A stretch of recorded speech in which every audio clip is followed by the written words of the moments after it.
Bonjour les scorpions, j'espère que vous allez bien, que vous avez passé de très bonnes fêtes. En tout cas, dans un premier temps, je vous souhaite une magnifique et heureuse nouvelle année 2023. Et on est parti pour votre tirage du mois de février. Alors, avant tout, je vous dis un grand merci et on est parti. Alors là, les scorpions, je suis contente pour vous. Pourquoi? Parce que c'est vrai que à travers ces semaines, on a vu que il y avait quand même pour vous une belle transformation, hein. Et là, on a un peu la phase de repos, hein.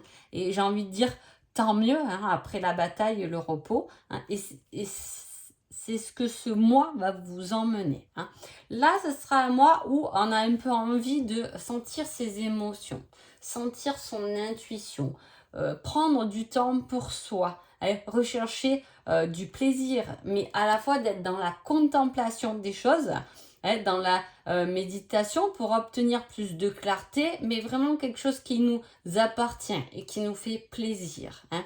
On est dans l'empathie, la gentillesse et à la fois on inspire à ce repos pendant ce mois de février et le fait de s'accorder du temps pour soi, hein, pour sentir ses intuitions, ses envies. Voilà, on est bien, hein, on est bien, on se sent bien et on a cette, on prend son temps, on essaie, du moins on essaie quoi, on essaie d'être pas trop stressé par la routine du quotidien, mais au contraire de se laisser un peu aller, même dans ce qu'on peut ressentir et de prendre son temps pour apprécier les choses. Voilà. Allez, on y va. Alors, on a, vous voyez, ça ressort encore cette introspection, hein, quand même, qu'on avait déjà l'énergie de la coupe.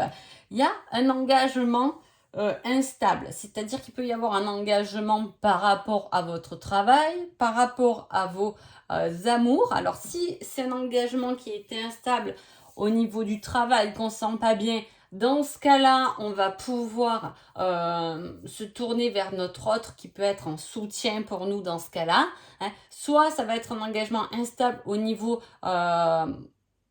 de l'amour parce que, alors là, il va plus s'agir de quelque chose de plus profond, c'est-à-dire qu'il y a une évolution de couple qui doit se mettre dans la matière, et pour se mettre dans la matière, il y a ce fait de regarder à l'intérieur de soi pour pouvoir se faire évoluer à deux, mais ça doit marcher dans les deux sens. Déjà, c'est compliqué de faire un travail sur soi et d'être à l'intérieur de soi, mais là, c'est deux personnes qui doivent regarder un peu, chercher un peu son indépendance, sa solitude pour pouvoir évoluer dans sa vie, mais les deux ont besoin de ça, hein. Voilà, on peut parler de ça. Alors, il peut y avoir aussi une nouvelle relation là, hein, qui débute. Donc c'est un peu instable. On sait pas trop encore sur quel pied danser. Une fois, il nous dit oui, non, il veut nous voir, pas trop nous voir. Ça peut nous mettre dans une situation de souffrance. Mais si vous souffrez par rapport à un début de relation comme ça, qui est un peu oui, un peu non, et que ça vous emmène de la souffrance, c'est que peut-être la blessure date pas de cette relation, hein, mais plutôt est le reflet d'une souffrance intérieure que vous portez peut-être depuis longtemps ou des générations ou génétiquement ou peu importe, hein. Mais vous voyez, ça va être, il y a peut-être quelque chose qui, voilà, qui vous touche ou qui vous met en souffrance, mais demandez-vous si vraiment c'est cette situation ou si c'est cette relation avec cette personne qui vous met en souffrance ou si cette blessure ne date pas d'hier en fait. Alors, on est un peu, on essaie de s'adapter à ses désirs, mais il y a le fait de faire des choix par rapport à quelque chose qui vous fait souffrir intérieurement. Mais là, on ne dit pas que ça dépend de quelque chose. On dit que peut-être que cette blessure date pas d'hier. Si vous souffrez dans votre relation amoureuse, c'est le début d'une relation, mais comme je vous dis, c'est une personne qui peut être indépendante, qui vous montre pas trop d'affection, donc vous, ça vous fait plus mal qu'autre chose, alors que il ou elle n'a rien fait de mal, hein, mais c'est que la blessure vient de plus loin que ça. Et c'est peut-être pour ça que c'est à moi à prendre en considération dans le repos pour bien cibler vraiment cette blessure. Pourquoi cette situation me fait réellement mal? Est-ce qu'elle est-ce que c'est cette situation qui me fait mal ou est-ce que c'est une miette de cette situation qui me rappelle quelque chose qui me fait du mal. Hein, voilà, il y a le fait de se recentrer pour commencer à s'épanouir, j'ai envie de dire, hein, pour commencer quelque chose de nouveau. Il y a quand même des petits choix à faire. C'est pour ça qu'on vous met en attente. Est-ce que vous êtes dans ce questionnement de ce que vous voulez vraiment faire, de ce qu'on peut vous apporter? Est-ce que cette relation avec un parent, avec un enfant, qu'est-ce qu'elle m'apporte? En quoi me fait-elle souffrir? Et ça va être voilà, un questionnement autour de quelque chose comme ça. Parce qu'on a du mal, il y a un début qui a du mal à se faire. Donc, une croissance qui a du mal à prendre parce qu'on est un peu dans le désespoir. Alors, c'est fou parce que j'ai quand même... Il y a ce côté faire des choix, hein, parce que le 7 de coupe, c'est un peu ça. C'est le choix. Hein. Ça reste un choix. Il y a beaucoup de coupes hein, là-dedans. C'est-à-dire, cette ligne m'interpelle parce que au centre, il y a le fait de s'adapter, de comprendre ses désirs. Hein, mais à la fois, nos désirs nous font souffrir. Comment vous expliquer? Peut-être que on n'est pas avec la bonne personne. Je m'explique.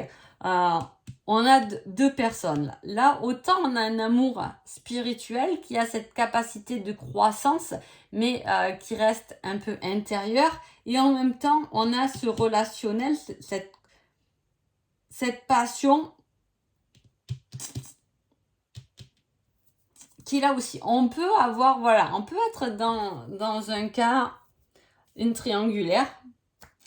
Voilà, qu'est-ce qu'on met dans la matière? Quelle est la relation entre les deux qui me fait souffrir? Parce que là, il y a quelque chose de souffrant. Ou est-ce que je suis dans une relation, mais je pense à quelqu'un d'autre et je suis en souffrance par rapport à ça? Autant vous dire que vous jonglez entre des doutes, en fait. Et là, on vous demande de prendre un peu ce temps de recul pour commencer à positionner réellement ce que vous voulez, à mettre un peu le doigt sur ce qui vous apporte beaucoup de joie, hein, ce qui vous donne cette envie d'aller de l'avant, cette croissance, ou au contraire ce qui vous donne, ce qui vous apporte de la souffrance. Mais là, il y a une souffrance quand même qui est bien intérieure. Hein. Et pour préparer quelque chose de nouveau, un élan vers l'avant, hein, peut-être ça peut être une collaboration avec quelqu'un hein, parce qu'il y a un engagement instable qui vous fait réfléchir à faire un choix en tout cas. Mais là, on vous demande, du moins on va vous demander de mettre un peu plus les choses dans la matière. Hein, pour pas être entre deux situations. C'est une fois on a envie, on prend notre élan et la fois d'après on a cette souffrance intérieure. Alors soit comme je vous ai dit, il y a deux situations bien concrètes dans votre vie, donc une qui va vous pousser vers cet avant, vers cette croissance, et une autre qui va vous apporter de la souffrance. Là, on ne vous demande pas vraiment de quitter cette souffrance, on vous demande vraiment de l'observer, d'avoir un regard là-dessus. Allez, je vais continuer, sinon je ne m'arrête plus.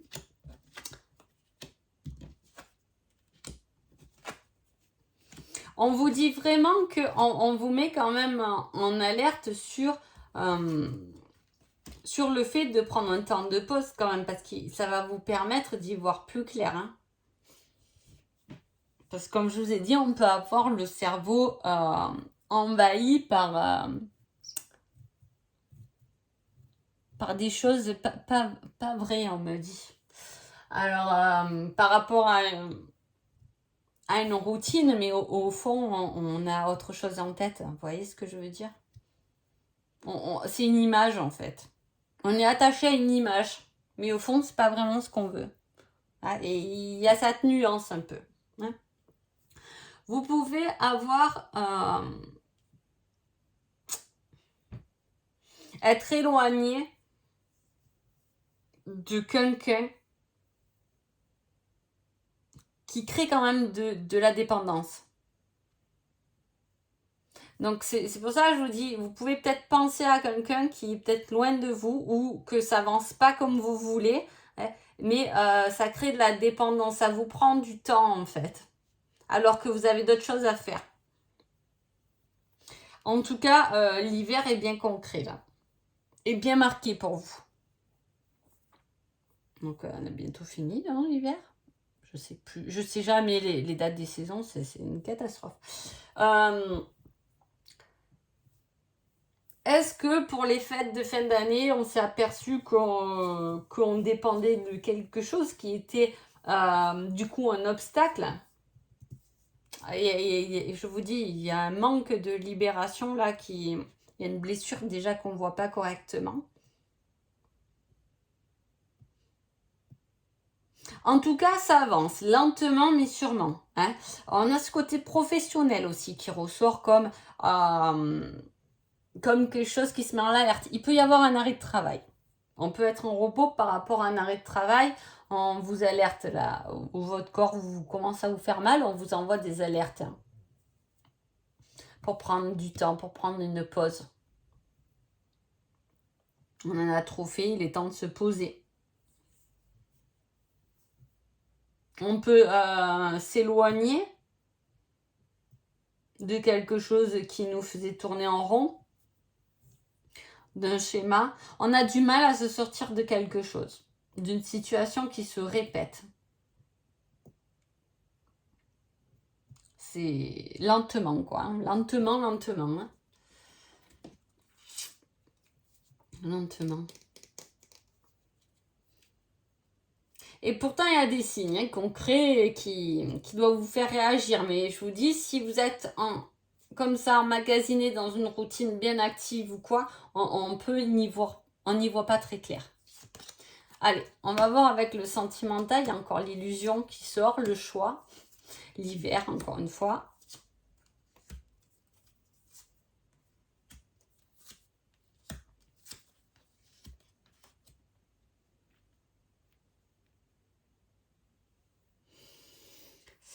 Alors là, on peut... Dans une situation amoureuse, vous pouvez avoir... vous permettre du moins, ou avoir la possibilité de vous confier. Hein, pour un peu évacuer les tensions qu'il y aurait dans votre couple. Possible. Hein. Y a le fait quand même de choisir, mais il y a ce retour vers soi. L'hiver, c'est aussi un signe, c'est accompagné d'un signe d'eau. Hein, donc ça me fait penser encore à vous, les scorpions.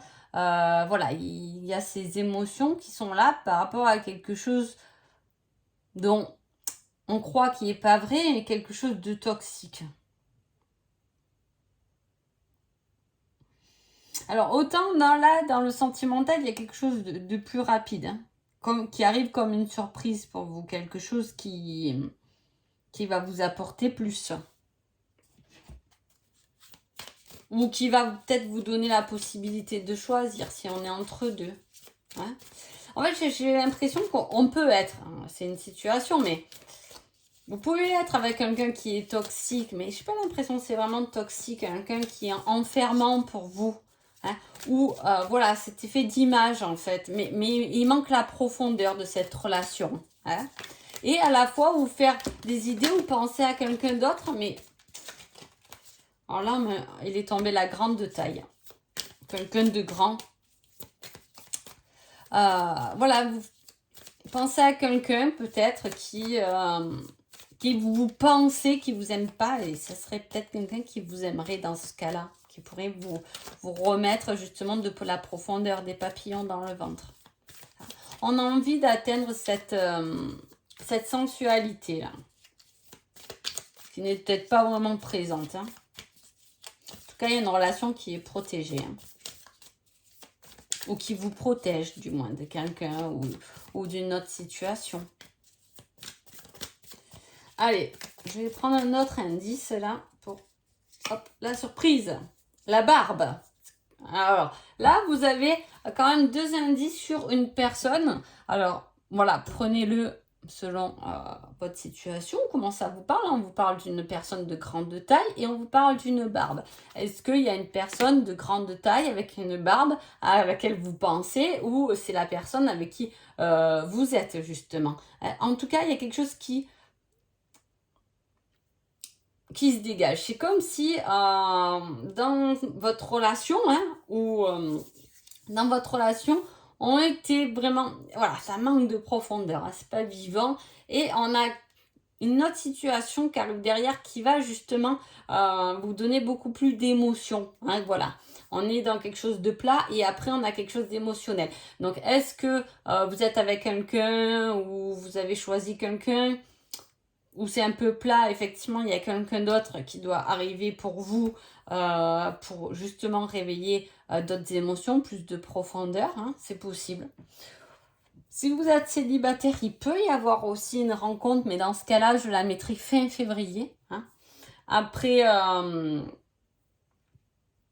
après une situation qui vous a donné beaucoup de réflexion, hein, où vous êtes posé beaucoup de questions, même sur vous-même, hein, par rapport à vous-même, par rapport à comment vous vivez vos relations.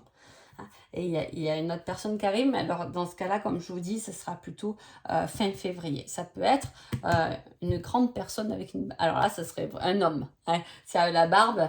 Voilà, un grand homme avec une barbe. Ou, si vous êtes messieurs à m'écouter, une grande dame. Si vous avez une barbe, c'est peut-être une grande dame qui va venir vous voir. Donc voilà, bon, en tout cas, ah non, le petit conseil du mois, dans quelques jours...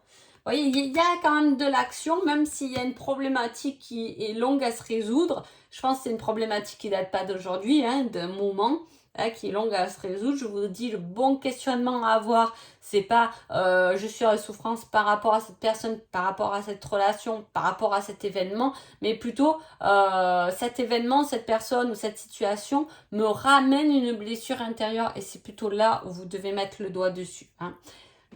Mais sinon, il y a de l'avancement, il y a de la rapidité. Plus sur le mois, sur la fin février, début février, je pense qu'on se met plutôt en pause, ou du moins on essaie un peu plus d'être dans le ressenti que dans le paraître. Voilà. Donc en tout cas, j'espère que ce tirage vous a plu. Je vous souhaite un agréable mois de février et je vous dis à bientôt. Merci beaucoup.